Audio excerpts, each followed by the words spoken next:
Welcome to On the Pen. Happy Wednesday, everybody. It's Dave and Hambone with you here with some GLP news. Welcome in. It's good to see y'all. Hambone, how you doing today? Doing good. Been fighting off sickness, but we all are. I'm here. We all are. We watched the Bears game over at my other sister's house with one of their kids and got a phone call yesterday that he had influenza A. So naturally, the rest of my day yesterday was spent trying to figure out if I was having the beginning of the flu or if I'm just a huge mental case. It might be both. TBD. But how are you all doing? We're going to give you an update on the pill because I'm on the pill. That used to mean something very different when I was growing up than it does now. But on the pill, I think, will become a euphemism for the GLP-1s. And we'll get into my journey with that because I think it's been close to a week that I've been on this thing. So we'll get into my experience with the Wegovy pill. We're going to get into some news stories, and we're going to get into a new commercial for Ozempic. So did y'all, have you seen this? Have you seen this? Have you heard about this? There's a new Ozempic commercial, and the whole thing is like, there's only one Ozempic, and they're rehashing the two dudes. Do you know who these dudes were before they were the dudes that were on the Apple commercials? Who were they? Were they somebody or? Well, I still haven't watched it yet, but I did see that the one actor in the orange shirt, I think he's an actor that's in a lot of movies. Okay. And then the other guy must not have been any good. Didn't get a good look at him. I think he's a very specific genre of acting. Okay. So like sucky acting. Just kidding. He's probably a delightful gentleman. But yeah, these are the two guys who were on all of the Apple commercials when we were growing up. Didn't he get in a lot of trouble, or am I thinking of the ShamWow guy? You guys remember the ShamWow guy? ShamWow or Subway? I don't know. Oh, Subway was a whole nother level of bad, but I don't think the ShamWow guy was too far off the Subway guy. The Blue's Clues guy. Yeah. I mean, all the guys. And now the Ozempic guy. This guy's name is Justin something. Everybody who's watching, yep. If you're watching now and you're new, welcome. First of all, we've been doing these community lives now for a couple of weeks, and it's been fun to do these with you. Hambone's been joining me because she is employee number 1 at On the Pen. She helps me with all of the things because I am not an organized person by any stretch of the imagination, and this thing has gotten too big for me to manage on my own. So Hambone comes along. She helps me stay organized, make sure I get things done. And she's been joining me on these community live streams, and we've just been covering throughout the week the news as it pops up. So if that seems like something that might be beneficial for you, I hope that you'll join us every Monday, Wednesday, Friday at 12 p.m. Eastern. That's why we're live right now. Sometimes we also go live on TikTok. So welcome to my TikTok friends, Jamie Selzler. I see you there, buddy. Stephanie Richter, I see you there as well. Over on the YouTubes, I see some of the greats. I see Shonda's in the house. I say Chi-Chi Lover. Ciceline is in the house. I see Sue the Dude in the house. Jazzy. J Neb's in the house. All Fresh Eclecticism is in the house. All the Rubens in the house. Man, everybody's here. So welcome. What is Hambone's real name? Do you have a real name? What is your Christian name? I think Hambone is your Christian name. What was your given name? Well, Ham is short for hamster. Ham, Shem, and Japheth were the sons of who? Ham, You're Shem, going to Bible quiz Bible, me this Bible morning? trivia. Ham, Shem, and Japheth. Japheth. Japheth. Japheth? I don't know. I can't remember. I bet my son Sawyer would know. He remembers everything. Noah. Those are the sons of Noah. Oh, were they? Yes, Okay. Yes. You know, the ark. My name is Anne, is the point of that. Anne. That's Anne. I'm Dave's younger sister. That's Anne. Are you happy? She's Hambone. So that's what's going on. But if you, no matter where you're watching, here's my ask of you today. This is something that we always ask you to do, but it's wildly important to make sure other people see this content, and that is to train the algorithm. So Al Gore is the little angel in the sky. He controls all the computers, and he decides what computer sees what. And so little Al Gore in the sky is deciding whether or not you will see this content again. So you have to hit the thumbs up button. You have to leave a comment, and you have to subscribe.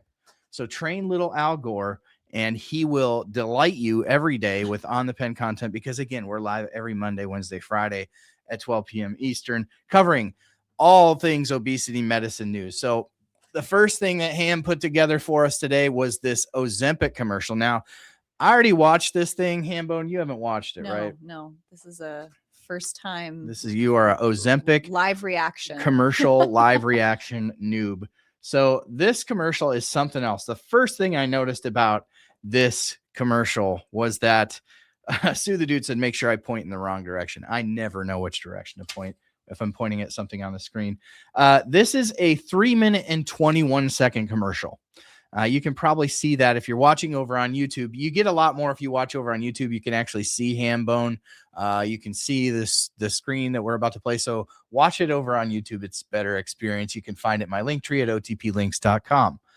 3-minute and 21-second, 46 seconds is the actual commercial. That means that the remaining 2 minutes and 40 seconds are all about side effects. So we're going to watch the first 46 seconds of this thing, which constitutes 23% of the total time of this commercial. So you have got to love prescription drug advertising in the United States, because what an abomination this one is. But we're going to watch this one. We're going to watch the first 46 seconds together. Let's check it out. There's only one Ozempic. Oh. Already terrible. Hello, I'm Ozempic. And I'm other GLP-1s for type 2 diabetes. And this is another round of GLP-1 trivia! Oh, I've always wanted to be on GLP-1 trivia. Well, you are. Great. Now, for all the marbles. Name the only GLP-1 for type 2 diabetes that's FDA approved to lower the risk of worsening chronic kidney disease. Oh, Ozempic. It's Ozempic! Bring out the marbles, Stan! It's a lot of marbles. That's all of them. You betcha. I do recognize There's only one Ozempic. Ozempic is an injectable prescription And here we medicine. go with literally 2 minutes and 30 seconds plus of all of the most horrible things you could imagine. My favorite thing is how the thing is set up about how it's the only FDA approved obesity or diabetes medicine to treat a chronic kidney disease. But then one of the first things they tell you in this thing that scrolls is to reduce the risk of worsening kidney disease and kidney failure. They go on to talk about how one of the side effects is potential issues with the kidney, which ultimately we know is because these things cause you to eat less. They cause you sometimes to have diarrhea and vomiting, which can be hard on your kidneys, right? If you don't take care of it. Always manage your side effects. But my first take on this whole thing, besides wondering if this guy got in the same type of trouble as the ShamWow guy and the Jared from Subway guy is whether or not this particular commercial here is necessary when 23% of it is only about the medication and the remaining 3/4 of the video is all about side effects. Is that really worth it? I mean, they must think it is, right? I think maybe they thought these actors would have more of a pull, or the memory of it being the old Apple commercials, but honestly, none of it clicked for me. Yeah. I mean, the whole thing is just kind of goofy and cheeky. I mean, it is what it is, but I shudder to think at what they paid for this commercial to bring back the old Apple team. So do you guys remember these two dudes from the Apple commercial? Ann, do you remember those commercials? I remember both of them as actors, but I don't remember them from the Apple commercial. All right. So name one thing that either of these guys were in. That's going to be the poll question. If you can think of something, shout it out, Hambone. But I'm curious to hear in the comments if anybody can think of one thing that either of these guys were in. If you're watching over on TikTok, please join us over on YouTube. You can get there by going to otplinks.com, clicking on our YouTube. We're live right now, and you can actually see the two guys that we're talking about. I cheated because I had already looked at. I was like, what has this guy been in? And even when I look at the movies, I haven't seen most of them. Alvin and the Chipmunks. Alvin and the Chipmunks. I don't know. The animated ones, and I don't know who he plays. He's in Justin Long was in Waiting. Dodgeball. Waiting was a good movie. Okay, so I stand corrected. Christopher said Justin Long was in Waiting. Yeah. He's just not that into you. Dodgeball, The Breakup. Dodgeball. What about the other guy? He's kind of a funny little feller. He's funny. I like him, but he's always like a side character. So I'm trying to. I think it come up with probably something. would have been a lot funnier if they would have just let these two guys come on and just riff with each other back and forth Probably. and not script it. And I also expected this. So the whole campaign is called There's Only One Ozempic, which obviously is part of their campaign to lambast compounds or non-approved, non-FDA approved versions of semaglutide, the active ingredient in Ozempic and Wegovy.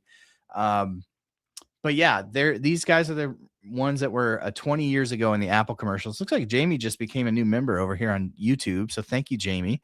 Good to see you here on this side of the internet. That other actor, he was on The Daily Show as one of those correspondent people. Yeah. That's what I know. That's him right. From. So he's a comedian. For Trevor Noah. Yeah. Idiocracy. So He's that's just what I know not him from. into you. Some bowling alley TV sitcom.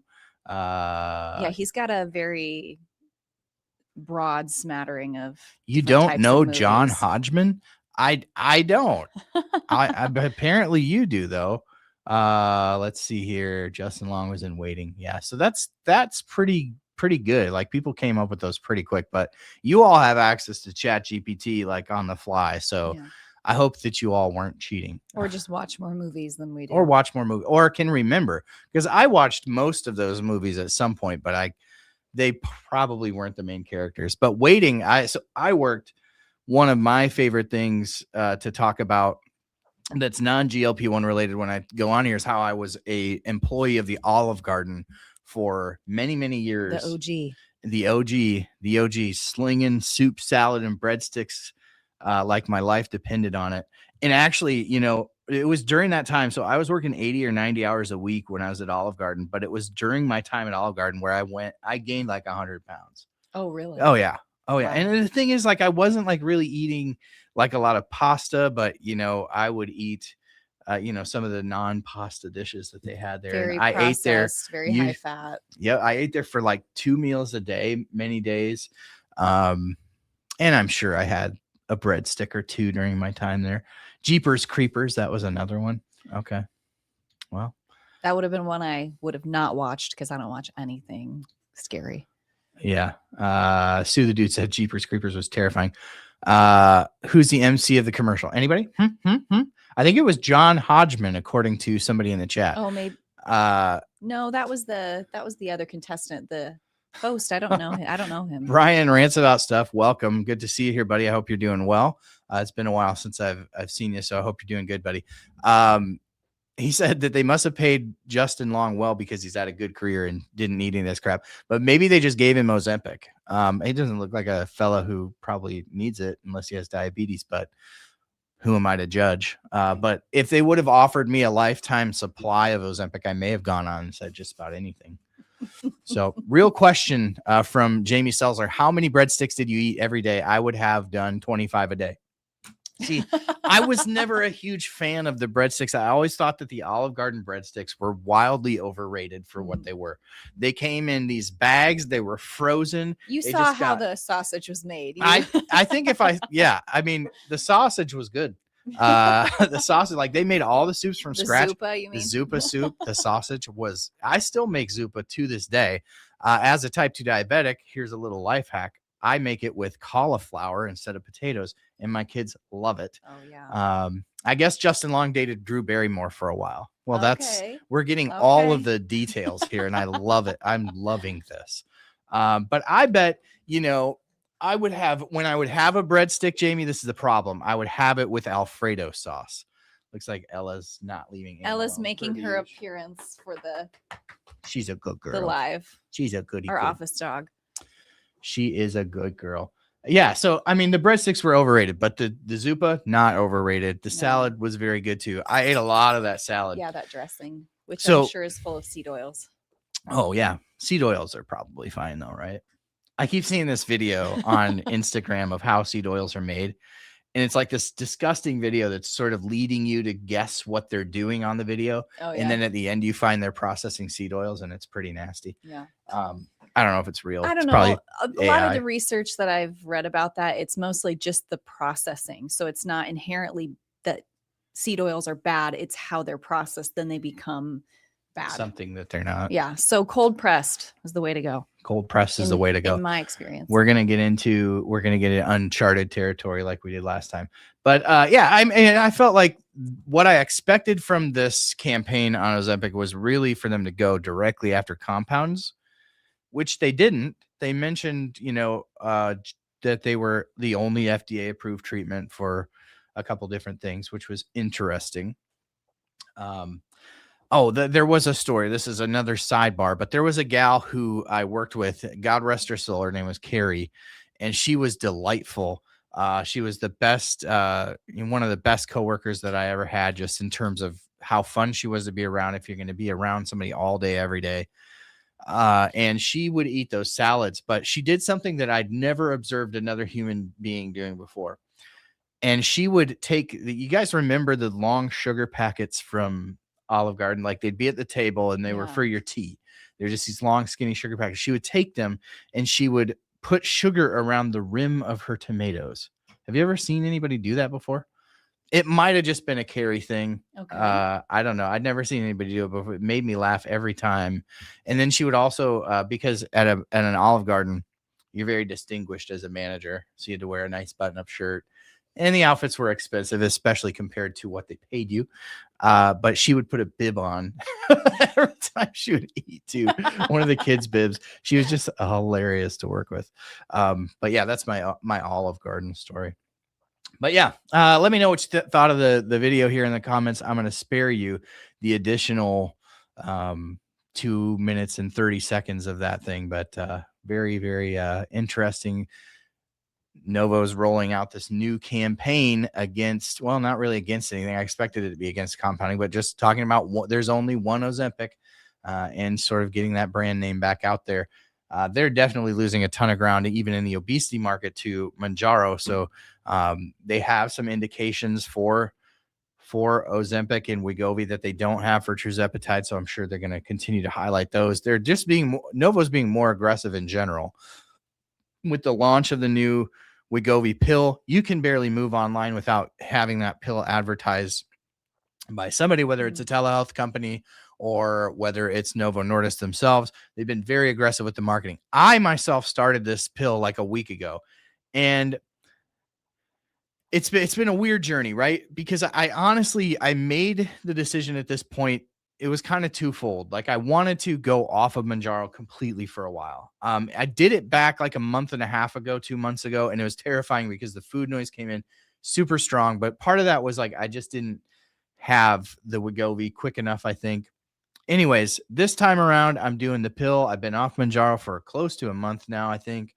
Haven't had the food noise go back, but definitely like, it's been a different experience. I haven't really noticed much in any sort of physical sensation. I'm taking the 25 milligrams once daily. Now, the important thing I think for people to know is that the pill, even though it's 25 milligrams once daily, you are only absorbing less than 1% of that. So about 0.8% means you're taking a dose, almost like a daily microdose of semaglutide. So you're taking about 0.25 milligrams a day at the high dose of 25 milligrams, which means you're taking about 1.4 milligrams per week. But I think there's a pretty wide variation of how much you're going to absorb every day. But the idea is that in the clinical trials for weight loss, at least, it landed right around where the 2.4 milligram version of injectable Wegovy is. So the daily dose seems to help people and forgive some of the sins of the fact that you're actually probably absorbing less of the API into your system.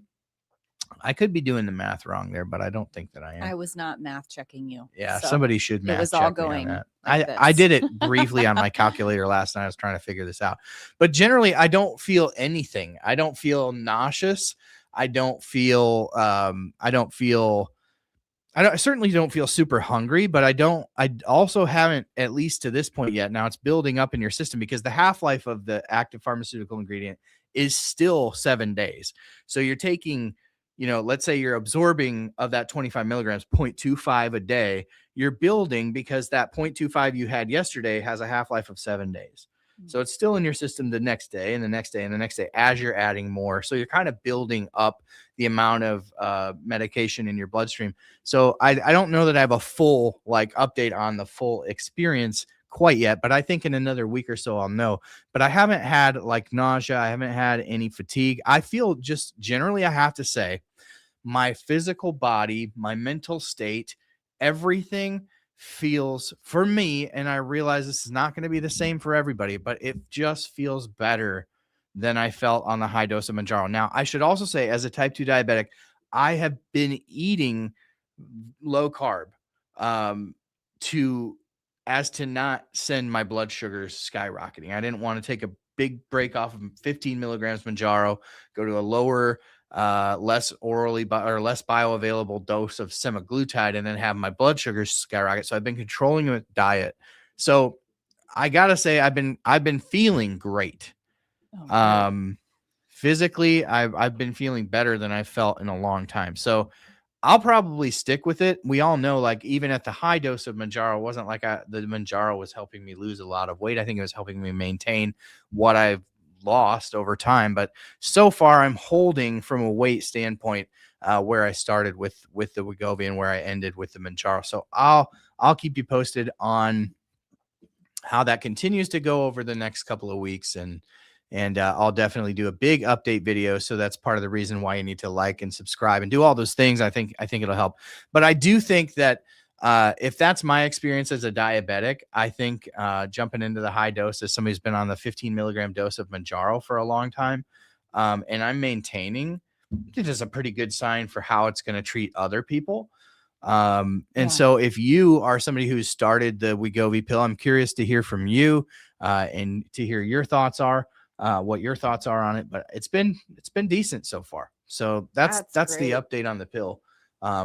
I gotta say, I feel more mental clarity than I did over the last good while. And so I just think, I don't know, it was time to change things up, give myself at least a break from tirzepatide, and we'll see what happens. Because I am looking forward to CagriSema, which is cagrilintide and semaglutide, which comes out maybe late this year. And so I don't know if I'll stay on the Wegovy pill and not go back to Mounjaro during that time, or what I'll do. But when that comes out, it would be my goal to go on CagriSema when it comes out. So we'll see. Everybody is going to respond differently. So I think one of the most important things too, if you're just starting a GLP-1 journey, one of the easiest things I think for people to do is to go online and see somebody else's story and then just assume that's going to be your story, and assume that if that's not your story, that there's something wrong with you. But I want everybody to understand something very clearly, and that is that obesity is a chronic relapsing disease, and it's a spectrum of disease, and not everybody experiences it the same way, because it's a metabolic spectrum, and how your body is responding to a certain medication or therapy is going to be different than how somebody else is. So never hear somebody else's anecdotal story and assume that's how it's going to be for you, or assume that if it's not the same story for you, that there's something wrong with you. You don't fail on a drug if you're not losing weight, if you're not controlling diabetes. The treatment is failing you, and you need something else. And so I think that those are important distinctions to make as you're getting into this. And all I can speak for is me and the transition to the Wegovy pill. Again, I went from 15 milligrams once weekly of Mounjaro to 25 milligrams daily of the oral Wegovy tablet. And it's been a fine transition for me. I didn't expect a bunch of additional weight loss. I was just hoping to hold and to feel better. And I do. So that's what I'm counting as a win for me. But if you start the medication, especially the pill, and I'd love to hear from you. Again, the indication for Wegovy pill is in type 2 diabetes, in obesity management, not type 2 diabetes. So I'm type 2 diabetic taking an obesity drug, essentially. So Sue said make breadsticks prescription and Ozempic over the counter. Yeah, could they make like breadsticks in pill size, like just like a breadstick tablet, and just get your little breadstick Death fix? by breadsticks. Remember that guy? Say what? Now? Kevin James Thornton on TikTok. He's a comedian and he worked at. He's got a lot of Olive Garden content, but a whole song about death by breadsticks. Yes. He's hilarious to watch. Anybody who is somebody who worked at Olive Garden, it's like a club. Yeah. And we can bond over certain things like that. And he is a hilarious comedian. And he also grew up in Christian musical theater, which Dave and I both did too. For sure. Absolutely. It's a niche, a double niche win for us when we listen to him. We got an interesting comment here from Violin Lola. Semaglutide GLP-1 receptors really help that gut-brain connection, which is a way less in Mounjaro. I do better on Sema. I think some people do, yeah. I mean, that GIP really, really quiets food noise, I think. But my personally held belief is that it dampens other things too. It's, if it's turning off that pleasure reward center in your brain, chances are it's going to affect more than just your relationship with food. And so for me, that was my, I think, kind of the experience. Any constipation being on the pill, not for me, TT, not for me. Not a problem. In fact, if anything, maybe these medications, when I dose up, tend to go the other direction for me. Brian says you can't just take your breadstick pill and your Wegovy pill at the same time. That is a valid point. You need to wait at least 30 minutes before you take your breadstick pill or any other pill. You should take your Wegovy pill first thing in the morning on an empty stomach with 4 ounces or less of water. And then you should wait 30 minutes to take anything that would include your breadstick pills.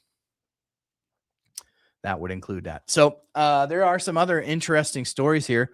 We are going to get into another story here that I find a bit fascinating here. Let me pull it up for y'all. This is a good reminder while I'm pulling this article up. One of the easiest things you can do if you're enjoying this content is to like and subscribe to our YouTube channel. And in doing so, you're going to train little Al Gore in the sky, little algorithm to feed up this content, not only to you, but to other people who may find this content valuable and helpful as well. So it's like the little Al Gore on my shoulder, which everybody wants, right? When he's not training my algorithm, he's lecturing me about my carbon emissions and my carbon footprint, which is fine. All important things to be aware of. This is an interesting story here, Hambone. You want to set this up for us? What is this story about? Are we looking at the robbery? Yeah. Basically it sounded like there were 3 men who jumped a delivery driver outside a pharmacy and stole 2 boxes of GLP-1 medications. It was something like 16 single month doses added up to about $16,000 worth of drugs. Yeah. So they used the phrase boxes in the article, which makes us think like just a box of monthly medication, but these are like cases. Yeah. Cases of medicine. Yeah. Right. So let's go through this story here. It's 2 men and a 17-year-old have been arrested after they allegedly stole a shipment of weight loss drugs. The 3 suspects allegedly attacked a delivery driver as he was dropping off medication at a pharmacy and stole 2 boxes containing GLP-1 weight loss drugs, including Mounjaro, Ozempic, and Trulicity. Ironically, none of those medications are weight loss drugs. All 3 of those are type 2 diabetes drugs, but they're also approved, at least Mounjaro and Ozempic. 41-year-old, a 21-year-old, and a 17-year-old. So my guess is the 41-year-old was the one that was up on the GLP-1 news and roped these younger guys, unfortunately, into it, probably. For sure. It's kind of crazy that an obesity drug or diabetes drugs could be the target of a crime because of their value. I think somebody in the comments made a comment like the real crime is that medication for 16 people for a month was worth $16,000 because that's what the drugs were valued at. So they were arrested after they allegedly stole a shipment of weight loss drugs as they were being delivered to a Pennsylvania pharmacy. And according to police in a Philadelphia suburb, Bansalem, the robbery took place on Thursday, January 15th, outside of the town's Smart Choice Pharmacy. Investigators said the three suspects allegedly attacked a delivery driver as he was dropping off medication for the pharmacy. And I think the article goes on to say that they had some phone calls to the pharmacy that were a little sketchy leading up to that, where they were like asking about delivery schedules of medications and stuff. So if you work at a pharmacy and patients are asking sort of sketchy questions, maybe time to perk up your ears and pay attention, because again, the value of these medications, the scarcity, the lack of access, all of these things are drivers for crimes to be committed to obtain them or sell them, or this is one of the kind of the wilder stories that I've seen in a while. Yeah, maybe just less specific details about when things will be delivered to your patients, which is unfortunate. I mean, are they gonna start delivering them in a armored vehicle? They might as well. Oh, I mean, when you boy. think about it, like going back to my Olive Garden days, they would come to pick up the cash that you made, and they would have armored cars because you don't want to be walking around with $20,000 of cash. Yeah. It's just a target. I mean, when we're talking about $16,000 worth of drugs in two cases, and you think about the size of these, 16 of those cases is not a huge box. Right. So that's a very small target for $16,000, not heavy at all. So yeah, I mean, it sounds a little bit ridiculous, but it is a high value target for sure. Brian says they must have paid well. We already got that one here. Let me catch up here. You can't just take your breadstick and Wegovy pill. Already got that. Brian's got all the good comments. The PBM say you're denied for your Olive Garden breadstick coverage. Going to have to go for compounded breadsticks from the grocery store. Compounded breadstick. They're like almost as good as the brand name. The compounded breadsticks, I've heard. In fact, I've heard that at the grocery store, they'll even add a little extra garlic salt for flavor. So it might even be better than the brand name. Unfortunately, I'm a pretzel person, and I found a really, really good pretzel brand at the grocery store the other day under the guise of my teenagers would like to eat it. And it's really unfortunate that I figured that out, but pretzels are I hope those pretzels were delicious. A warm pretzel is my vice. That's for sure. My son Sawyer loves him a good pretzel. Oh, I'll have to bring him one. Sarah says, who wakes up one day and decides they're going to rob a diabetic? GLP-1 baffling. Everybody's got jokes today, including Jaynab, who said, wonder if they'll get a reduced sentence. Probably not. Just think of how many people called their pharmacies asking, when are you getting that Manjaro in? But yeah, to Ruben's point, people are desperate. I mean, this is the drugs are expensive. They're hard to get. And so they're definitely a target. Seriously, I've had in-depth conversations with my pharmacist about the whole ordering and delivery process. I'm probably on an FBI list now. That's hilarious. I wonder what the jail term is for grand theft trulicity. Now, imagine how upset you would be if you thought that you were robbing a box of Manjaro and you opened it up and it was like a case of trulicity. Wah, wah. That would be a huge bummer. We went through all this work for some Trulicity, and Trulicity is not cheap either. Grant, how are you today? Welcome. So those are the two main stories that I had today on the topic of GLP-1s. Now, if you missed yesterday's podcast, it was a good one. We covered a theory that I have, a prediction that I have, that these GLP-1 medications, including specifically the pills, the oral versions, the Wegovy that just was approved, as well as the orforglipron pill that I believe will be approved soon, could become over the counter, at least in the lower doses. Curious to know what you all think about that. If you had thoughts on the podcast, if you missed the podcast, you don't have to miss out. You can go back and check that out at onthepin.com. Or if you go to our links at otplinks.com, It's right there at the top, and you can listen to that today. It's not a super long podcast, about 20 minutes, but I lay out the whole story about everything that I feel is happening to sort of lay the groundwork for GLP-1s to become over the counter, at least in the pill form. I don't think we'll get the injections over the counter unless they can find a way that they don't have to be refrigerated. But even then, they're so much more powerful. I think the argument would be that they would need doctor supervision in a way that maybe the lower doses of the orals wouldn't. If you wonder how that could ever happen, we actually have precedent for an oral over-the-counter weight management drug being approved. That was about 20 years ago with a drug called Xenical.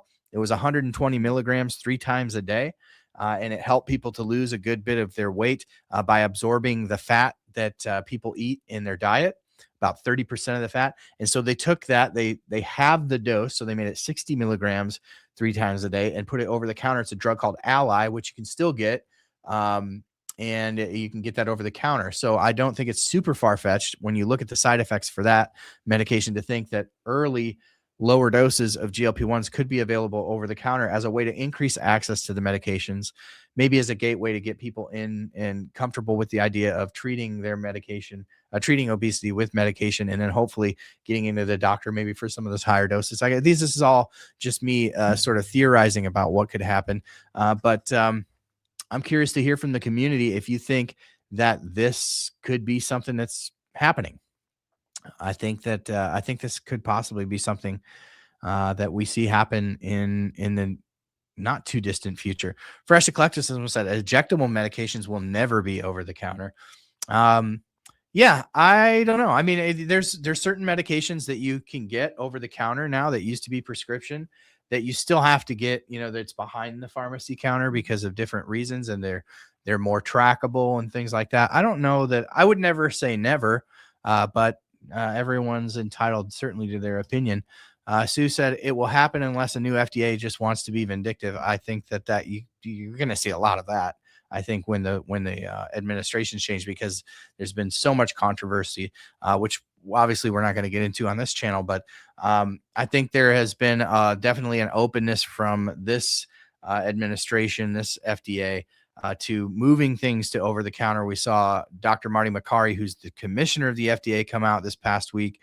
And he's essentially saying, listen, there's a lot of drugs that people go to the ER to get refills on that they need that are safe. There's no reason to keep them gate kept behind a prescription, and they could be over the counter. And so this is another one of those points that we laid out in the podcast yesterday that seemed to make it think like we could definitely see over the counter GLPs in the future. But I am curious what your thoughts are. Again, if you want to check out that podcast, you can do so at otplinks.com. It's right at the top of that screen there if you want to check that out at some point. Let's see, jumping back in the comments. Stwong, good to see you here in California, where you can't even buy insulin syringes without a prescription. I don't see how injectables can be OTC. Yeah, it'd be hard. It'd be difficult. I think they have probably different reasons why they don't have insulin syringes over the counter in a state like California. It's probably just adding a layer of difficulty for folks to get them who may want them for nefarious purposes. That's just a thought. I remember I went into my pharmacy when I was for a brief stint when I was using some compounded medication a year and a half, 2 years ago. Maybe it was even longer than that. And I asked the pharmacy for insulin needles, and they're like, "What do you need them for?" I was like, "Excuse me? I just want to buy insulin needles." So I think that pharmacies probably grow a little weary of dealing with that. If you've ever worked in a grocery store, you would understand. You come across all types, and so it seems odd that they would ask you as if someone who's using them for nefarious reasons would admit it. Like, I know. How are they judging your response? Yeah. Yeah, exactly. That seems they can't know, but I think there's probably different reasons why they don't allow them in different states. But I don't think that's the auto injectors of the medications are a completely different thing to me than an insulin needle is. But again, I would never say never, but everyone's entitled to their own opinion on that. When I ask for insulin syringes, they do look at you like that. Yeah, they just kind of assume that you're, I think, a drug addict or something. So it's unfortunate, especially if you have diabetes and you just need insulin syringes. Yeah, it's frustrating. So we are about 40 minutes into this live stream. I hope that you've enjoyed it. If you have, please hit the like, hit the bell, hit the sub. That's all going to train the algorithm. And we love to have you here. We got about 430 folks watching the live over here. We got another 50. So we got about 500 folks watching the live today. It's good to be with you. Would love it if you would take a moment to subscribe wherever you're watching. We would greatly appreciate that. Let's see. Violindolola. I need to figure out how to say that. I had a script and they said I need a needle script to go along with my injectable prescription. Very interesting. Yeah, seems to be something that you see. Well, unless you have anything else, Ham, that's what I had for today. I'm going to give you a video update on the Wegovy pill, like a full proper update here on the YouTube channel within the coming days. I want to thank our sponsor, Shed, who helped this whole thing happen. Linda and Violin together. Okay. Linda. Violinda. I don't know why I had such a hard time pronouncing that, but thank you for explaining it to me. I wondered. That is our friend Incretin Science. So that is what I got for today. We'll have more updates. Thursday is usually the day we take off. Ella Scratching. didn't get her allergy pill today, so she's scratching. Yeah, just looking forward to being back with you here all on Friday. Same bat time, same bat channel. It's going to be 12 p.m. Eastern, 11 a.m. Central Time every Monday, Wednesday, Friday. Don't forget, if you enjoyed the podcast, to leave the podcast a 5-star rating and review. We're very close to 400. We just need 8 more to get to 400 reviews on the podcast. That would be super helpful if you would just take your phone out, go to your podcast app, find On the Pen, and just give it 5 stars. It takes like 30 seconds. Thank you so much. But it helps us out so much. And when you do that, we are one of the constantly top 50 podcasts in the US for medical podcasts. And I think yesterday's episode will push us even higher because I think it's an interesting topic that I think that many of us want to stay on. If these things are going to become over the counter, it would be a huge deal for accessibility. So I appreciate y'all. We got a snowstorm coming, so we're going to hunker down for the rest of the day. Thank you for being here. Thank you for being the best part of what we do. Shouldn't do it without you. Hambone, thanks for putting things together for us today. Yeah, thanks for having me. Yep. We'll do it again. Check y'all tomorrow or Friday.